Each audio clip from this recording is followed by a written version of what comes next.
Hello, this is Devin Shetka, and this is my response for Group Discussion 5 for Vancouver, British Columbia. So I think housing and infrastructure are crucial challenges for Vancouver. One of the most pressing challenges in Vancouver is how the housing is really unaffordable for the majority of the population. The city's seen a dramatic rise in housing prices due to rapid population growth and limited housing supply. Many current residents, especially young families and low-income individuals, struggle to find affordable places to live, and as prices continue to rise, it seems that there's no hope for them to keep living in the city. According to Remax.Canada, the average sale price in the Greater Vancouver housing market has increased by 3.1% year over year across all property types, from $1,258,000 in 2023 to $1,310,000 in 2024. And the number of sales decreased by 4.4% for the same time period. Those are pretty big numbers. So the number of listings increased by 23% as well, showing that there's more and more openings where people are having to move out because they just can't keep up with housing prices.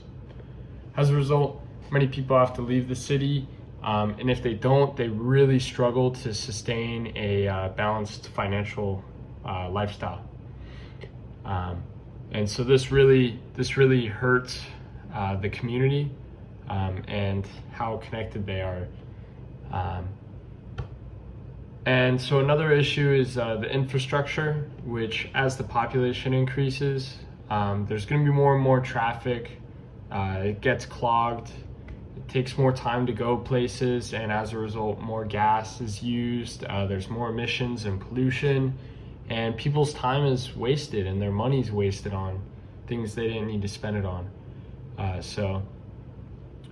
As for how the culture relates to these, I would say for Vancouver and the housing prices, a large amount of the middle class population is really vocal about how they dislike the housing minister, for example, and how everything about the city is great except for the prices. For the city to build a stronger urban fabric, it needs to prioritize affordable housing initiatives. So, for example, can increase the supply of affordable housing by maybe creating or funding new projects for mixed income housing.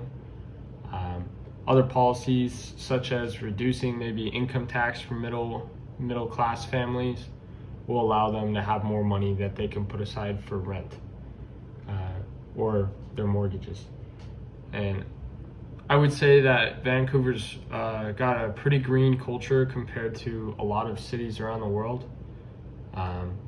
And it's always been mindful about air pollution, and I think getting them to want to improve the infrastructure won't be terribly hard. Who doesn't want less traffic?